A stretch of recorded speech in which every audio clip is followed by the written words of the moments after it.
Bonjour, nous continuons toujours avec les généralités sur les tumeurs et nous allons aujourd'hui voir les bases des classifications et les moyens diagnostiques des tumeurs. Voici le plan.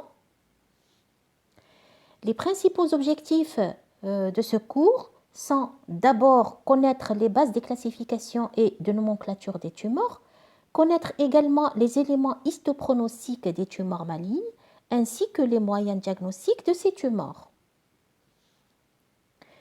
Il faut savoir que le rôle du pathologiste est très important dans la prise en charge diagnostique et thérapeutique des tumeurs. Toutes les tumeurs malignes passent par le diagnostic ou la confirmation diagnostique d'un pathologiste avant toute décision thérapeutique, c'est-à-dire avant toute chirurgie, radiothérapie ou chimiothérapie plutôt, il faut que le malade ait un compte rendu ou un diagnostic anatomopathologique. Ce diagnostic ANAPAT repose sur l'histologie qui est l'élément le plus important, mais fait de plus en plus souvent appel à des techniques complémentaires telles l'immunohistochimie, la cytogénétique et la biologie moléculaire. Quant à la classification des tumeurs, on l'a déjà vu précédemment, elle est fondée sur l'organe au tissu d'origine, le type histologique et le degré de malignité. Nous passons maintenant à la nomenclature des tumeurs et c'était l'un de nos objectifs.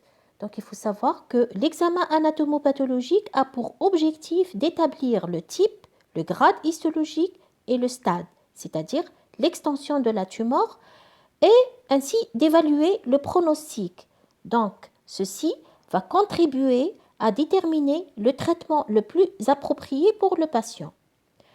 La nomenclature des tumeurs suit une terminologie précise. Le nom d'une tumeur est en rapport avec la cellule d'origine et son comportement, bénin ou malin. Il comporte plutôt deux parties, une racine qui définit la différenciation et un suffixe. La racine, par exemple adéno, c'est glandulaire. Rhabdomyo, c'est muscles striés. Léomyo, c'est muscles lisses. Le suffixe, c'est-à-dire la terminaison du nom d'une tumeur, nous avons le suffixe homme utilisé pour nommer les tumeurs bénignes. Donc le homme est utilisé pour nommer les tumeurs bénignes telles qu'adénome, rhabdomium, léomium. Mais il existe des exceptions pour les lymphomes, les mélanomes et le myélome qui sont des tumeurs malignes. Donc, si vous trouvez une tumeur qui se termine par le suffixe homme, ça veut dire que c'est une tumeur bénigne, sauf pour certaines tumeurs telles que le lymphome, le myélome et le mélanome qui est une tumeur pigmentée cutanée qui sont des tumeurs malignes. Ces tumeurs-là font des exceptions pour le suffixe homme. Le suffixe matose veut dire multiple ou diffuse. Angiomatose, plusieurs angiomes, c'est-à-dire tumeurs vasculaires bénignes. Léomyomatose, adénomatose, plusieurs léomyomes, plusieurs adénomes. Donc matose, tout ce qui est matose désigne plusieurs ou c'est une lésion qui est diffuse. Carcinome veut dire tumeur épithéliale maligne. Adénocarcinome, c'est-à-dire tumeur glandulaire maligne épithéliale. Sarcome, c'est une tumeur conjonctive ou mésenchymatose maligne. Donc carcinome, c'est épithélial malin. Sarcome, c'est conjonctif malin.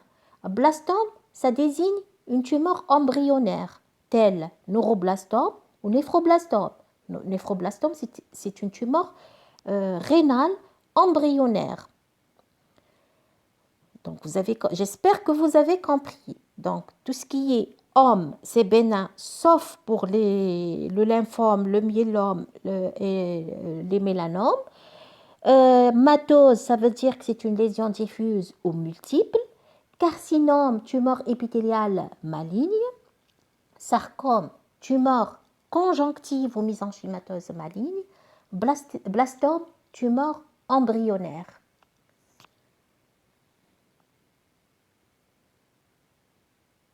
Bon, là, on passe. On a déjà vu la dernière fois. Voici quelques exemples de classification de certains tumeurs. Pour les tumeurs épithéliales, donc vous avez le tissu d'origine, comme là je vous ai mis le tissu d'origine, l'épithélium malpighin, l'urothélium et l'épithélium glandulaire. Concernant l'épithélium malpighin, et je crois que vous avez déjà une idée sur l'épithélium malpighin et son siège. La tumeur bénigne, on l'appelle papillome ou condylome. Papillome, c'est une tumeur qui est faite de papilles. Et la tumeur maligne est appelée carcinome épidermoïde ou carcinome basocellulaire. Et là, c'est une particularité pour la peau. Parce que comme vous le savez, l'épithélium malpighin, c'est le revêtement, il constitue le revêtement épidermique de la peau, qui est un revêtement malpighin kératinisé. Et également, il est également noté au niveau de certaines muqueuses, telles la muqueuse œsophagienne, la muqueuse anale, la muqueuse exocervicale au niveau du col utérin. Donc, ce sont des muqueuses qui sont malpighiennes, revêtues d'un épithélium malpighien. Et là, pour les tumeurs malignes qui se développent aux dépens de ces revêtements, sont appelées carcinome épidermoïde pour tout ce qui est malpighien, exception faite pour le carcinome basocellulaire qui n'intéresse que la peau. Donc, on ne peut pas appeler une tumeur maligne épithéliale au niveau de la muqueuse exocervicale carcinome basocellulaire. Le terme carcinome basocellulaire est uniquement utilisé au niveau pour la peau, pour la tumeur maligne épithéliale de la peau. Quand la tumeur prend naissance à partir d'un urothélium, la bénigne, elle est appelée papillome et la maligne est appelée carcinome urothélial, c'est-à-dire c'est un carcinome tumeur épithélial à partir du revêtement urothélial. Pour les épithéliums glandulaires, la tumeur bénigne c'est un adénome et la tumeur maligne adénocarcinome. On avait dit que carcinome c'est tumeur épithéliale, adénoglandulaire, donc tumeur épithéliale glandulaire maligne. Quelques exemples de tumeurs conjonctives. Donc, si la tumeur prend naissance à partir du tissu des fibroblastes, là, la tumeur bénigne, elle est appelée fibrome, alors que la tumeur maligne, c'est un fibrosarcome. Sarcome conjonctif, fibroblaste. La même chose pour les autres types de cellules, par exemple les cellules musculaires lisses, léomium, léomiosarcome, rhabdomium, pour le muscle strié, rhabdomium, rhabdomiosarcome. Les adipocytes, et là c'est une appellation un peu particulière, donc l'hypome pour le bénin et l'éposarque pour le malin, et ainsi de suite pour toutes les autres tumeurs. Pour les tumeurs du tissu hématopoïétique, il faut savoir qu'il n'existe pas de tumeurs bénignes. On parle d'hyperplasie, mais pas de tumeurs. Ça existe uniquement les tumeurs malignes qui sont pour le tissu lymphoïde ou pour les cellules lymphoïdes. La tumeur maligne est représentée par le lymphome malin non hodgkinien ou bien le lymphome hodgkinien. Donc il y a deux types de lymphomes, l'hodgkinien et le non hodgkinien. Et pour les cellules myéloïdes, le malin, ce sont les syndromes myéloprolifératifs tels que leucémie myéloïde, myélome et ainsi de suite. Pour les tumeurs qui sont dérivées d'autres tissus, par exemple à partir des cellules mélanocytaires, la tumeur bénigne est appelée néveuse, alors que le malin, c'est le mélanome malin. Pour le mésothélium, ce sont le mésothélium bénin pour la tumeur bénigne. Et pour ce qui est malin, c'est le mésothélium malin, les méningiomes pour les tissus méningés, les schwannons pour les tumeurs des nerfs périphériques, les tumeurs gliales, les astrocytons pour le bénin et glioblastons pour le malin, et ainsi de suite. Donc là, c'est toujours la classification, quelques exemples des classifications. Nous passons maintenant à l'évaluation du pronostic des tumeurs malignes. Donc, la classification des tumeurs en fonction de l'organe d'origine et le type histologique fournit déjà des informations pour l'évaluation du pronostic. Toutefois, il existe d'autres paramètres qui permettent de préciser le potentiel évolutif. Il s'agit dans ce cas du grade, c'est-à-dire le degré de malignité, du stade ou degré d'extension de la tumeur et de certains marqueurs moléculaires.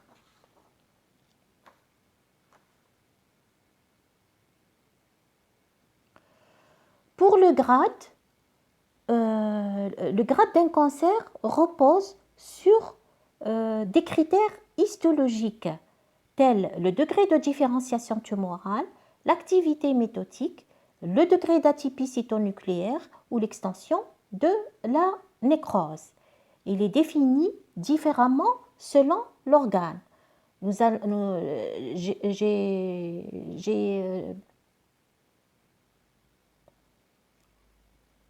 J'ai pris comme exemple le cancer du sein et le grade qui est évalué par le score de Scharf-Blum-Richardson ou actuellement le Nottingham qui représente le score de Scharf-Blum-Richardson modifié. Donc les cancers, les carcinomes mammaires, ça concerne que les carcinomes mammaires, c'est-à-dire les tumeurs épithéliales. Ce grade, pour le score de Scharf-Blum-Richardson des cancers mammaires, il prend en compte 3 variables qui sont la différenciation glandulaire, les atypies cytonucléaires et le nombre de mitoses qui sont comptées sur 10 champs ou fort grossissement. Si par exemple, pour les images que vous voyez en bas, vous avez un cancer à gauche qui est gradé 1, celui du milieu grade 2 et celui de droite grade 3, ce grade, il tient compte de 3 paramètres qui sont les anomalies, la différenciation, c'est-à-dire l'architecture, les anomalies cytonucléaires et le nombre de mitoses. Chaque paramètre est scoré de 1 à 3. Ensuite, qu'est-ce qu'on fait? On prend les 3 paramètres, le score des 3 paramètres et on les additionne. Par exemple, si vous avez la différenciation qui est scorée 1, les anomalies 2, l'index métotique ou l'activité métotique 1, ça nous fait 1 plus 2 plus 1, ça fait 4. Il faut savoir que pour le grading de Scharf-Blum et Richardson, pour le cancer gastrique, tout cancer dont le score est compris entre 3 et 5 est gradé 1. C'est le grade 1. 6 et 7 correspondent au grade 2. 8 et 9 correspondent au grade 3. Et par ces moyens de calcul, on arrive à calculer ou à grader le cancer du sein. Je vous ai dit que ce grade est défini selon l'organe. Donc, chaque organe a son grade propre à lui. Par exemple, là, on a parlé du grade de Scharf-Blum et Richardson pour les carcinomes mammaires. Il existe d'autres gradings, par exemple le grade le score de Gleason qui est utilisé pour la prostate et qui diffère du grade de Scharf-Blum et Richardson du sein. Donc, chaque organe a son grading propre à lui. Donc là, c'est pour le grading, pour le grade tumoral.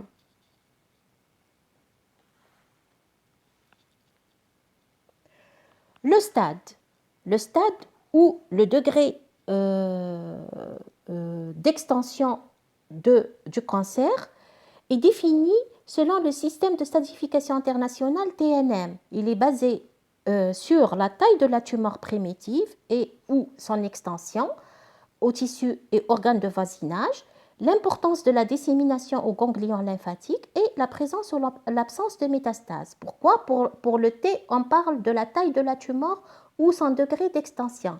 Ceci dépend de la nature de l'organe. Si vous avez un organe plein, donc là, c'est la taille de la tumeur, c'est-à-dire le nodule, il mesure combien? La taille tumorale. Pour les organes creux, si vous avez un cancer colique, là, on tient compte de l'extension de la tumeur dans la paroi et aux organes voisinage. Donc le T là, il tient compte de l'extension de la paroi et je vais vous donner un exemple pour que vous puissiez comprendre par la suite. Et chacune, il faut savoir que chacune de ces trois lettres, c'est-à-dire le T, N, M, chaque lettre est suivie d'un chiffre variant de 0, c'est-à-dire absent, c'est-à-dire il n'y a pas de tumeur, à 4 au maximum. Qu'est-ce que je veux dire par ça? C'est que, par exemple, vous avez T1, T0, T1, T2, T3, T4. Ça n'existe pas le T5. Et la même chose pour les nodules, pour les ganglions et pour le 0 à 4, c'est pour le T. Hein.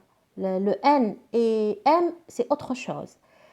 La lettre X, ça veut dire que la tumeur n'est pas évaluable, donc impossibilité d'évaluation. Il faut savoir également que ces chiffres peuvent être suivis d'une lettre qui apporte plus de précision.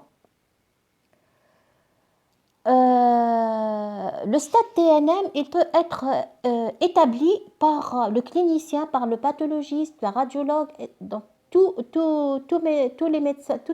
Si vous, par exemple, vous trouvez un TNM précédé de la lettre C, ça veut dire que c'est un TNM clinique, ou même s'il n'y a pas le C, ça veut dire que c'est un TNM clinique. Quand le TNM est précédé par la lettre P, ça veut dire qu'il est établi par un pathologiste. Quand il est précédé par la lettre Y, ça veut dire que le TNM il est fait après un traitement, c'est-à-dire post-thérapeutique, qu'il soit après chimiothérapie ou après radiothérapie. Je vais vous donner un exemple. Vous avez un adénocarcinome colique qui est classé PT4A-N1B-MX. Le pathologiste, donc cette classification est établie par un pathologiste. Et le pathologiste, là, il a détecté une infiltration tumorale du péritoine vasculaire, c'est-à-dire la sérose, elle est infiltrée, et de 2 ou 3 ganglions, mais il ignore s'il existe des métastases à distance, MX, donc X est non évaluable. Le score TNM, il permet ensuite de déterminer le stade, c'est-à-dire un adénocarcinome colique, s'il est classé T3, N0, M0, il correspond au stade 2A, et ainsi de suite. Donc là, la classification TNM, elle peut également déterminer le stade de la tumeur. On avait dit que le pronostic est évalué par le grade, le stade et les marqueurs pronostiques. Les marqueurs pronostiques,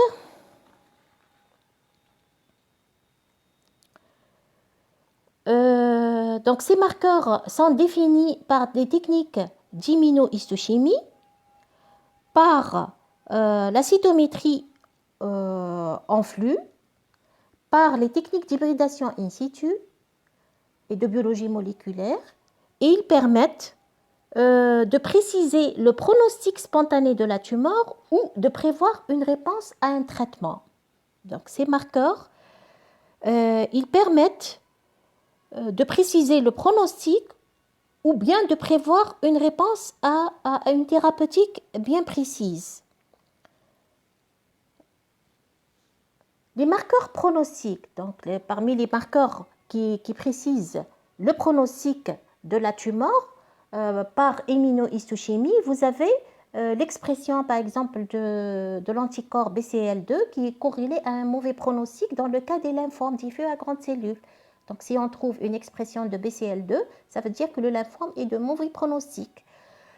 Pour les marqueurs de sensibilité à un traitement, toujours par l'immunohistochimie, nous avons l'expression des récepteurs hormonaux en cas de cancer du sein. Si le cancer exprime les récepteurs hormonaux, donc la malade de ce cancer doit être mise sous traitement anti-hormonal. Et par la technique FISH qui rend compte de l'amplification de l'HER2.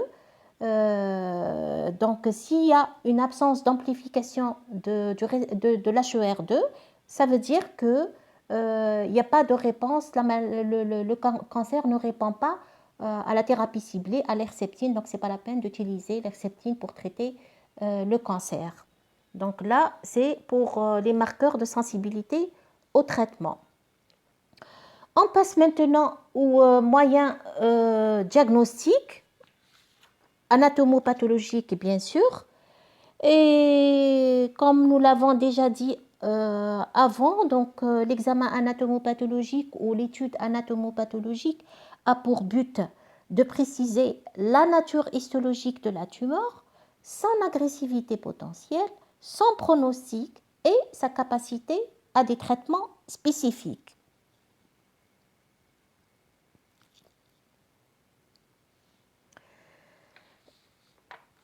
Ces objectifs peuvent être atteints par une étude morphologique, donc par les moyens morphologiques qui reposent sur l'examen des coupes histologiques et sur l'immunohistochimie. L'examen des coupes histologiques, que ce soit par coloration de routine à l'hémalin et iosine, qui constitue la base du diagnostic anatomopathologique parce qu'elle permet de typer la tumeur, c'est-à-dire le typage histologique, le grade, le stade et les limites. Préciser, c'est les limites de la tumeur. Ou bien les colorations histochimiques, donc pour les coupes histologiques, soit la coloration de routine, l'hémalin et iosine, ou bien on utilise d'autres techniques ou d'autres colorations spécifiques, ce qu'on appelle les colorations histochimiques, qui permettent de mettre en évidence des particularités des cellules tumorales ou du stroma. Les cellules tumorales, par exemple, certaines cellules qui sont mycosécrétantes, la mycosécrétion qui peut être mise en évidence par le bleu alcyon. Et pour le stroma, c'est la mise en évidence de la trame réticulinique avec le Gordon suite. Et ces colorations ou ces techniques histochimiques sont souvent utiles au diagnostic. Pour l'immunohistochimie, donc l'immunohistochimie, elle utilise des anticorps pour mettre en évidence des antigènes. Donc l'utilisation de combinaisons d'anticorps dont le choix est orienté par l'étude histologique, donc c'est l'étude morphologique, c'est la technique usuelle à l'hémalin et iosine, qui permet de préciser dans la plupart des cas la nature des tumeurs peu différenciées, plutôt qui oriente le choix des anticorps à utiliser. Et l'utilisation de ces combinaisons, elle permet de préciser dans la plupart des cas la nature des tumeurs qui sont peu différenciées et l'origine primitive des métastases. Donc ces techniques sont souvent utilisées en cas de problème.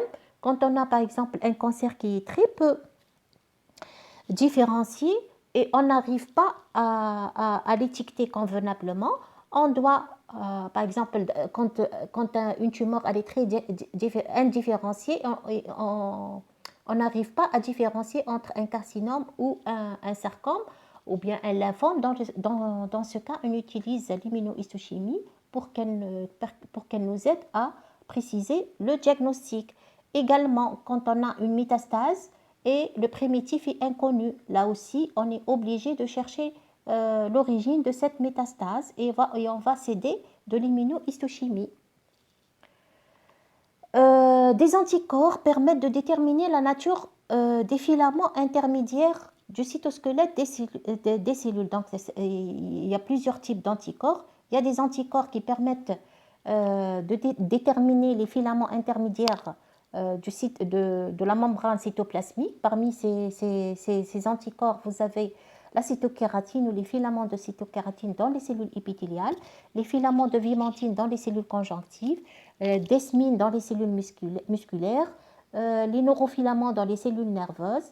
Et à partir de ces anticorps, donc, on arrive à étiqueter le cancer. Et il faut savoir qu'un carcinome est toujours cytokératine négative, plutôt cytokératine positive, vimentine négative, alors que le sarcome, il a le phénotype inverse, c'est-à-dire cytokératine positive et cytokératine négative et vimentine positive. Je m'excuse. Donc, pour les carcinomes, un carcinome ou tumeur épithéliale maligne, la cytokératine elle doit être positive et la vimentine doit être négative. Un carcinome, et les cytokératines positives, vimentine négative. Le sarcome, le contraire. Le sarcome, il est cytokératine négative, vimentine positive. Nous avons également des marqueurs de surface qui sont aussi spécifiques de type cellulaire, tels que l'antigène CD20 pour les lymphocytes B, l'EMA pour les cellules épithéliales, l'HMB45 pour les mélanocytes et la thyroglobuline pour les cellules thyroïdiennes. Et ce que vous voyez en bas, vous avez un lymphome à grande cellule, c'est le lymphome non-Hodgkinien à grande cellule B, où vous voyez le CD20 à droite, le CD20 qui marque les cellules tumorales, donc les lymphocytes les lymphocytes B qui sont marqués, la membrane cytoplasmique, un quadrillage de la membrane cytoplasmique par le CD20, donc l'expression de l'antigène CD20 qui est membranaire cytoplasmique. Et dans le cancer du sein, on avait déjà parlé des récepteurs hormonaux qui renseignent sur la réponse à un traitement anti-hormonal et la surexpression de l'HER2 qui renseigne sur la réponse à une thérapie ciblée. Et vous avez une image à gauche qui est celle de l'expression des cellules tumorales pour les récepteurs oestrogéniques et à droite, vous avez l'expression de l'HER2 qui est également membranaire cytoplasmique, continu, fort, et en fonction du pourcentage des cellules. Et là, on dit qu'il est positif quand il est scoré 3. Le HER2 score 3, donc là, il est positif et la malade peut être mise sous traitement sous Herceptine, thérapie ciblée. Pour les techniques non morphologiques, donc là c'était les techniques morphologiques qui se basent sur les techniques de routine, l'examen histologique et l'immunohistochimie, et les techniques morphologiques qui se basent sur la biologie moléculaire. Ces techniques ont une valeur diagnostique et pronostique et peuvent aider à prévoir la réponse à une thérapie ciblée, c'est-à-dire théranostique. Donc elles ont une valeur pronostique, diagnostique, pronostique et prévoir une thérapie une réponse à une thérapie ciblée, ce qu'on appelle théranostique, ou bien à diagnostiquer une prédisposition héréditaire à développer un cancer. Les premières anomalies, vous avez la clonalité d'une tumeur, elle peut être établie par la mise en évidence du réarrangement clonal des gènes codants pour les immunoglobulines ou pour les récepteurs des cellules T, pour les lymphomes, ou par la mise en évidence d'une inactivation clonale du chromosome X chez la femme. Donc là, c'est pour la clonalité tumorale. D'autres anomalies génétiques, elles apparaissent successivement au cours de la croissance d'une tumeur et certaines de ces anomalies sont récurrentes, c'est-à-dire que le même type d'anomalie survient avec une fréquence élevée dans un type de tumeur donné. Pour les réarrangements chromosomiques, donc vous allez voir tout ça en détail dans le prochain cours concernant la carcinogénèse. Donc les réarrangements chromosomiques, ils peuvent aider au typage des cancers, surtout les lymphomes, les sarcomes et certaines tumeurs pédiatriques. Les lymphomes où on trouve une translocation 8-14, c'est un lymphome il correspond au lymphome de Burkitt, alors que la translocation 2-5, elle est spécifique pour les lymphomes anaplasiques. Pour les sarcomes, la translocation X18, elle est spécifique au synovialo-sarcome. Donc là, la biologie moléculaire, elle aide à poser le diagnostic. Les instabilités chromosomiques, par exemple, vous avez la recherche de l'isochromosome 17q dans les méduloblastomes. Les méduloblastomes, ce sont des tumeurs cérébrales, de la fosse postérieure cérébrale. L'instabilité génétique, elle est liée à une anomalie de gène de réparation de l'ADN. Elle peut être associée à des formes familiales de l'adénocarcinome colique. Et cette forme-là, elle semble avoir un meilleur pronostic par rapport aux formes sporadiques. Dans le cas de l'instabilité génique, dans les adénocarcinomes coliques familiaux. D'autres anomalies moléculaires, les amplifications géniques, elles ont une valeur pronostique. Par exemple, vous avez leucémie, quand il est amplifié, ça veut dire ça reflète un mauvais pronostic des neuroblastomes. l'HER2 également pour les carcinomes mammaires. Et là, la photo du bas, elle concerne une amplification du carcinome mammaire. Et vous avez l'image des amplifications au niveau des noyaux. Vous voyez plusieurs copies de gènes. Les mutations d'un gène, elles peuvent être assez spécifiques d'une tumeur. Par exemple, la mutation du gène KIT dans les tumeurs stromales gastro-intestinales ou digestives, le CD117. Quelle est la stratégie diagnostique?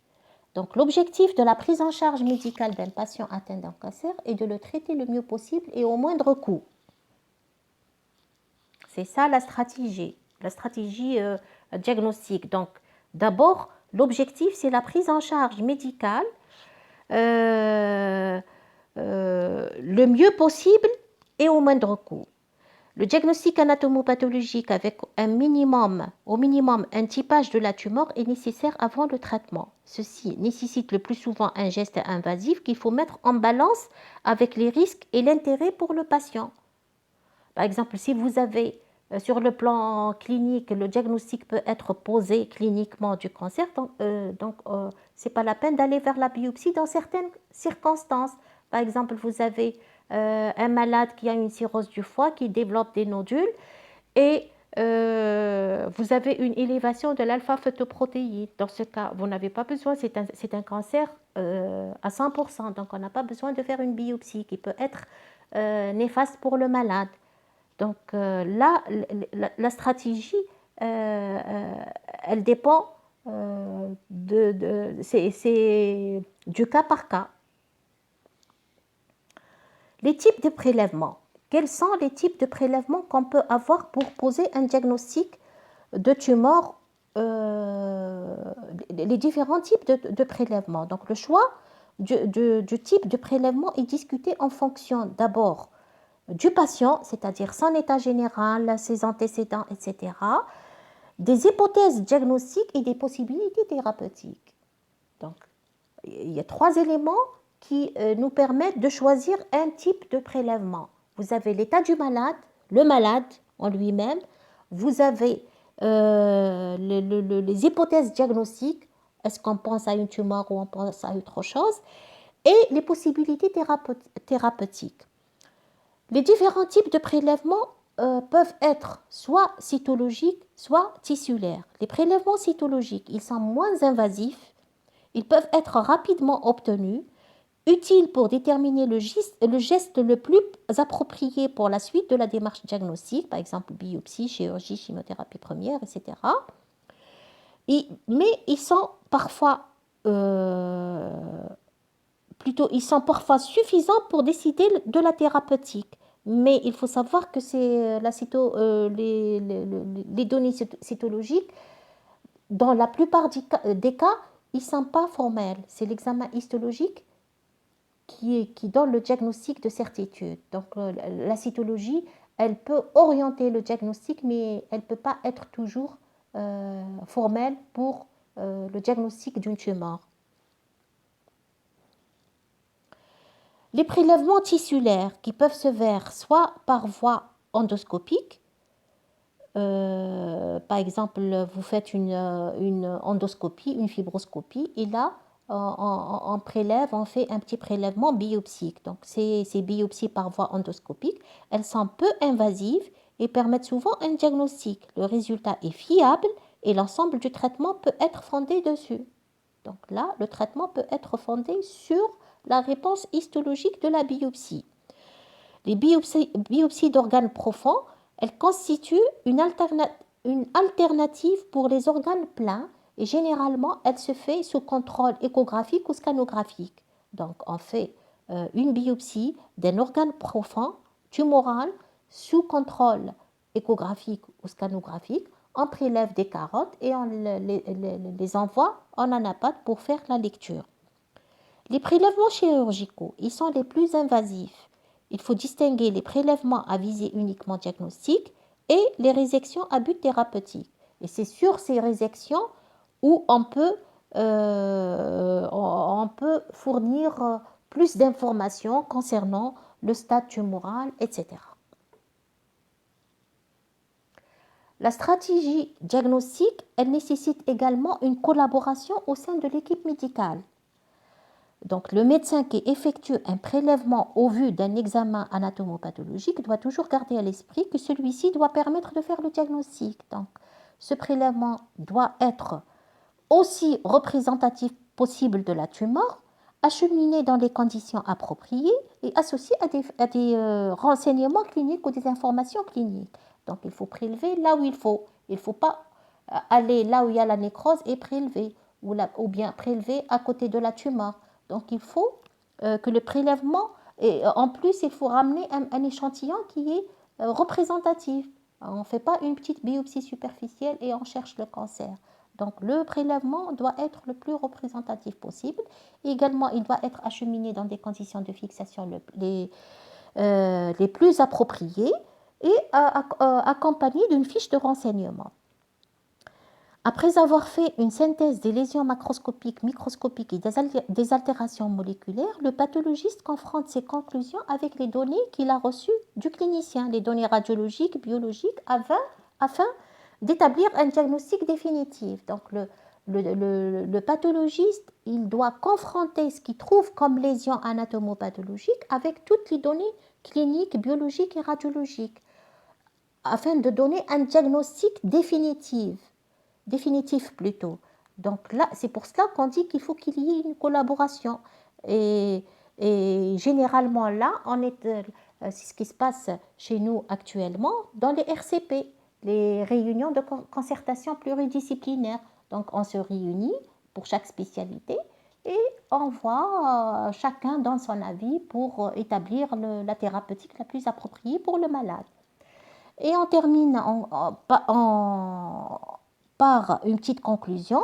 Nous dirons que les tumeurs sont classées en fonction de l'organe et du type histologique. Et là, vous l'avez su normalement.